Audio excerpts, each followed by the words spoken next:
있는데 사실은 과학적으로 보게 되면 그런 기간이 잘 조절된다 하더라도 당뇨병을 오래 앓게 되면 이것은 당뇨병성 망막증으로 갈 가능성이 굉장히 높습니다.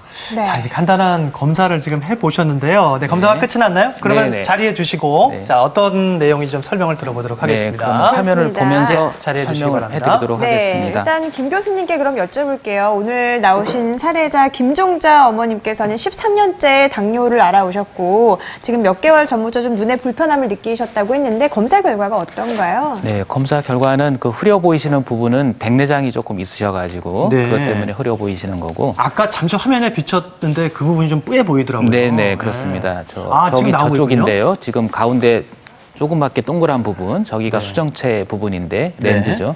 저기가 아주 깨끗하지가 않고 약간 혼탁이 있습니다. 네. 근데 그 뒤쪽으로 이제 안에는 시신경 주위만 제가 약간 봤는데 산동이 안 돼 있기 때문에 막 그 주변에는 뭐 아직 당뇨 망막병증의 뚜렷한 변화가 없으십니다. 당뇨 망막병증은 그래도 좀 아직까지는 괜찮다고 하시는데요. 그래도 좀 잘 관리를 하셔야 될 것 같아요. 당뇨가 있으시니까. 예. 자, 그럼 이제 지금부터는 치료 방법에 대해서 좀 얘기를 해보도록 하겠습니다. 당뇨 망막병증의 치료는 어떻게 진행이 됩니까? 김 교수님? 네, 당뇨 망막병증은 이제 시기별로 치료법이 달라질 수가 있겠는데 초기에는 혈당 조절만으로도 당뇨 망막병증이 더 이상 진행하지 않을 수가 있고 네. 또 어떤 경우에는 있던 망막병증이 없어지기도 합니다. 그러니까 혈당 조절이 아주 중요하다고 말씀을 드릴 수가 있겠고요. 네.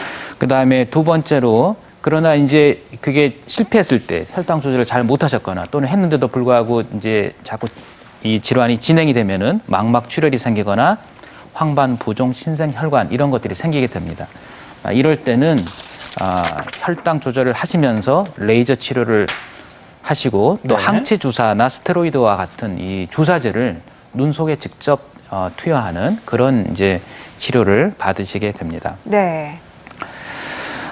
간혹 이제 이 환자분들께서 이 눈 속에 직접 주사를 놓는다고 하니까 네. 너무 아프지 않을까 이렇게 걱정을 네. 하시는 아니, 경우가 그러니까요. 작은 먼지만 들어가도 너무 아프잖아요. 네, 주사 치료하니까. 네. 그렇죠.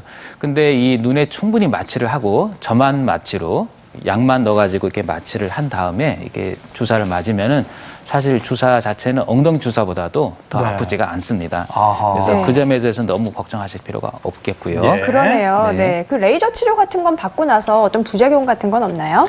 레이저 치료는 하는 동안에 조금 아픕니다. 그 한 가지가 좀 불편하고 그다음에 이 레이저 치료라는 거는 주변부 망막을 태워 없애는 거기 때문에 하고 나면은 하기 전보다 오히려 약간 덜 보인다라고 하는 그런 느낌을 가지시는 분도 있고 또 밤에 눈부신 증상이 좀 생길 수도 있습니다. 네. 그러나 그런 치료를 하지 않으면은 실명으로 발전할 수도 있기 때문에 약간 손해를 보는 측면이 있더라도 그런 레이저 치료가 필요한 경우에는 꼭 받으셔야 되겠습니다. 네. 근데 주사는 그 한 번 정도로 해결이 날 수 있을까요? 여러 번 해야 되나요? 주사도 여러 번 해야 되는 경우가 꽤 많습니다. 네. 효과가 단기간이기 때문에. 예. 근데 일단 이제 그럼에도 가장, 예. 네, 그럼에도 불구하고 또 질환이 더 진행이 돼서 유리체 출혈이 생기거나 망막 박리가 생기거나 이럴 때는 이제 병원에 오셔서 입원하셔가지고 수술을 하셔야 되겠고요. 네. 어떤 모든 단계에서 다 이 혈당 조절이 들어가 있는데 그만큼 혈당 조절이 중요하다는 것입니다. 다른 네. 치료를 하시면서도 혈당 조절을 항상 염두에 두셔야 되겠습니다. 네, 병명에도 그렇듯이 당뇨 환자분들은 당뇨 망막병증에 대해서 늘 좀 관심을 갖고 세심하게 살피셔야겠습니다. 네, 그러면 실명을 부르는 안 질환 이번에 두 번째를 살펴보겠습니다. 두 네. 번째는요. 사물이 찌그러져 보인다. 황반 변성의 경우인데요. 네. 참 이름만 들어선 얼른 가늠이 안 되는데 어떤 병인가요? 네, 황반부라고 하는 것은 이제 망막 중에서 굉장히 제일 중요한 부분입니다. 이 모형을 보시게 되면 이 망막의 전체가 굉장히 크게 있는데요. 그 중에서 이 온폭 들어간 부분, 이 부분이 시신경 바로 옆에 있는 이 부분이 황반부가 되겠습니다. 네. 그래서 이 부분에는 시신경이 약 90%가 몰려져 있고요. 우리가 보는 시력이 굉장히 영향을 주기 때문에 아. 이 부분에 변성이 생기게 되면 우리가 안 보이게 되죠. 네, 네. 그렇군요. 그러네요. 근데 황반변성을 좀 우리가 자가 진단을 할 수 있거나 혹은 좀 눈치챌 수 있는 그런 방법들도 있을까요? 네, 지금 화면에 나가고 있죠.